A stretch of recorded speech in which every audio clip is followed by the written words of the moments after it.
What's good, YouTube? And welcome to the house. It was just last Market Watch that I vowed after a rant not to feature 10,000 Dragon again until it fell at least $250 in price. Overnight and through the day, it has multiple listings at just $1,000. One popped up last night at $1,000 and sold. We've seen the competition definitely ramp up on this card, and I'm gonna explain to you why this card is going down. It may be a little bit of a different term than my "please don't buy this at this price, beware it's gonna fall like the sky is falling," because it was bound to. It happened definitely faster than I thought it would. But let's go ahead and open the trusty calculator here and show you something. So these two are about 1 in every 2 cases, but there's not 4 different or 5 different Starlights like a core set, right? There's only these 2, and Utopia is being pulled way less than 10,000 Dragon as a whole. We showed from 36 cases, somebody pulled this many 10,000 Dragons in Utopia, and almost every single big listing that we've heard of has pulled more 10,000 Dragons. So there's a ton in the population compared to a usual Starlight, yet it's still coming out swinging, trying to be like an Apollosa price. And when you get this, let's say vendors get their boxes at 52 a piece or somewhere around there, and they are able to crack them open. Well, that would be 24 boxes to see one of these two, and that's only 1,248, which means if people pull out of 2 cases at 10,000 Dragon, everything else was free. Now, the opportunity cost versus that, this was already going up, and yesterday it was around 100, so you're looking at $2,400 for those 2 cases sealed, but shipping is much more on boxes than singles, and being able to chase down the rest of the singles and get more sales, get more feedback, that's an actual thing that does matter, and other factors means that it's still pretty good to bust when this is 1,000 and 1,400 more than covered, so you plussed off your case if you happen to get the 10,000 Dragon over the Utopia or Utopia. Now, again, I think Utopia is the good long-term hold. I'm going to continue to say that, despite it going down here a little bit overnight. We see one motivated seller at 440, and then many listed at 500, and that's what I told you. So many people came to me saying, if this is 500, I'm getting it. If this is 500, I'm going in. It's starting to line up around 500, and I think you're going to see some of those go. There's also talks of another stimulus check, and people are already speculating these will be the 2 cards that do go if the check is hitting. I think it's a little ridiculous, but I don't disagree after seeing how the market went into turmoil last time, that these would be 2 of the cards on the forefront of everybody's mind to go ahead and get. But it's down towards 1,000. Now, my opinion towards this price, it's much more reasonable for what the card is. I still think its bottom out prices towards 800, yet everything in Battles of Legends, bottom out price has been happening faster than I could have predicted. I went ahead and said Invocation multiple times that I thought it would fall to around 22 to 20 over the next couple weeks. Immediately, like that, the competition is stiff. We see Chaos Emperor Dragon under 40 already. I thought this would try to really dig its heels in the sand and be that card that, you know, is up there in price for this set, but thanks to the Starlights, everything else is bottoming out, or we can say 10k rare for 10,000 Dragon.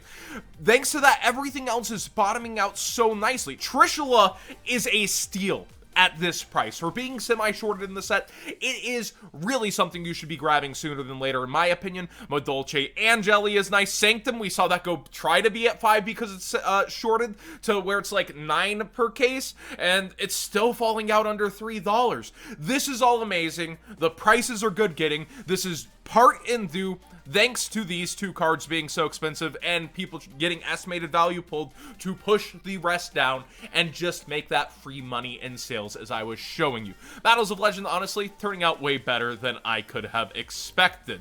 Now, Infernity's got a new card. No secret that those would be getting bought out today. Infernity's is a very loved archetype by many. Well, other people have flashbacks and fear, and one of the original decks that goes setup, barrier, barrier, barrier. You know, one of the original you have to play through the negates boards, and $6, $7 for the DTs, even though seeing buyouts, everything's up if it's Infernities, and Barrier actually has a listing for an unlimited around 30, I think, lowest, and then first edition still around 60. That was freshly bought out not too long ago, as rumors were swirling about us getting Infernity support. My opinion on $60 copies, that's a lot, but we've seen things go crazier when the actual support comes in, and in the future, we could see those be actually more, like maybe towards 80, 90, or even 120, depending. So you might want to hunt down first edition copies if they've been on your checklist for getting for collection purposes, because they, like Eradicator, Epidemic Virus, and other cards that have had that flashpoint in history, not cooled down for a long time for the first editions. Now, an interesting conversation that came up with a friend yesterday, I was talking about my favorite Kuriboh, which is the PCY version, and talking about regretting not having gotten more while they were $5. I was like, I kind of want this, it's a great collectible, and now they're like towards $20. I do have a PSA 9 one, thanks to somebody who frequents the comment section here and there. So this is one of my favorite arts, period. I love the little floaty guys in the back, but there's another Kuriboh that somebody got confused about when I was saying secret rare Kuriboh, and that's something I forgot about completely in terms of being a set, and that's the Forbidden Legacy promos. I think these are actually somewhat stonks, and it's more just the forgetting they exist thing on market that have left them behind in price. Kuriboh itself is somewhat collectible. I still think the PCY has a higher ceiling, but at $5, this isn't something bad to grab. And if you're wondering what the heck Forbidden Legacy is, it's this thing that happened before the Legendary collections that rewaved ourselves, Blue Eyes, Metal Raiders, and Spell Ruler.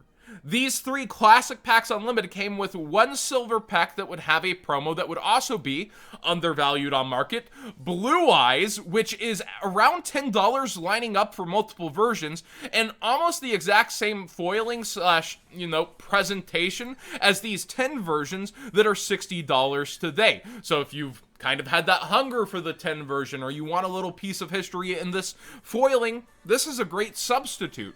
Also, Dark Magician over here is around $6 to $7. So if you're looking for those vintage values, you can use that TCG player link in the description down below, costing you nothing extra to support the channel directly for the cards you'd already be buying for a little forgotten piece of Yu-Gi-Oh history, and a weird product that has some really cool looking collectibles versus their 10 counterparts.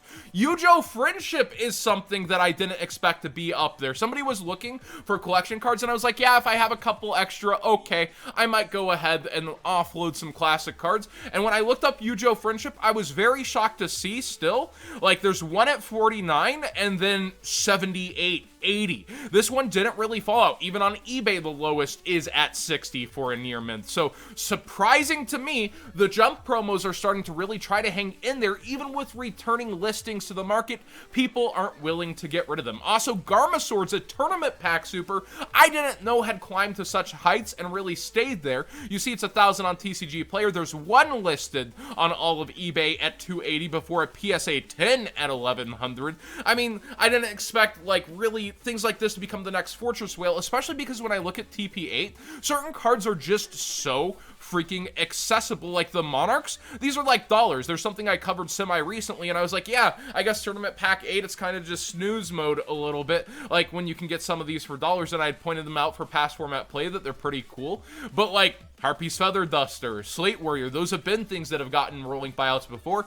Garma Sword really sticking up there. I don't know when that happened, but it's definitely an impressive one. So let me know what you think of the developing market here with Battles of Legend. I think there's so many awesome things on it based on how it's actually coming down. Like the Numerons being so cheap, I don't think many of us could have seen Konami not shorting that, and also being so accessible. Yet this is the top parts of the set. 2 short prints, both are reprints, one of a prize card, one of something you'll want 3 of, and then the rest of it, just easy peasy eating, like $1 to $2. Like Battles of Legend historically, like the first one, when they did it, you could get everything in one box. The second one didn't necessarily, Relentless, I believe, didn't really have too many high-priced things early on. It took a while for Gossip Shadow, I think, is out of there, to rise up. And then it was Hero's Revenge, where we did see an explosion in the secondary market. Boral Sword started out high, Blackluster Soldier started out with $6 pre-sales,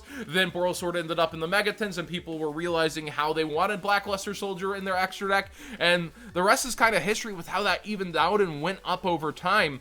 This Battles of Legend, I think there will be a lot of shifting. After the quantities of a lot of these cards dry up on market, I think you'll see Angeli. People will want playsets of her. Probably head towards 5. Sanctum, it really could be up towards 5 in the future, but look at Artifact Scythe. That's super cheap and was out of a Battles of Legend, but not shorted.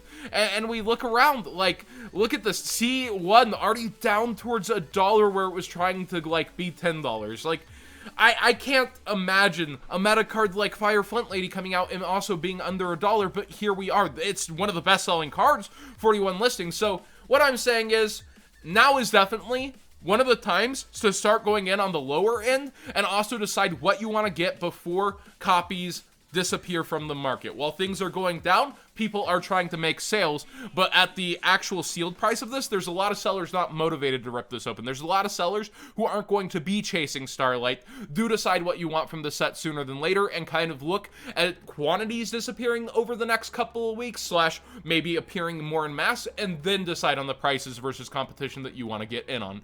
Please subscribe if you haven't already. Give this video a thumbs up if you enjoyed the conversations. I know we've been a bit more in-depth with Battles of Legend, but a ton of interesting things have actually been happening with that, so I think the conversation is pretty natural. And the vintage market really is going to the moon! Not like 20k Lambos, girls, whatever, but it definitely is very strong during this time, and I think it's only going to be getting stronger as we go on.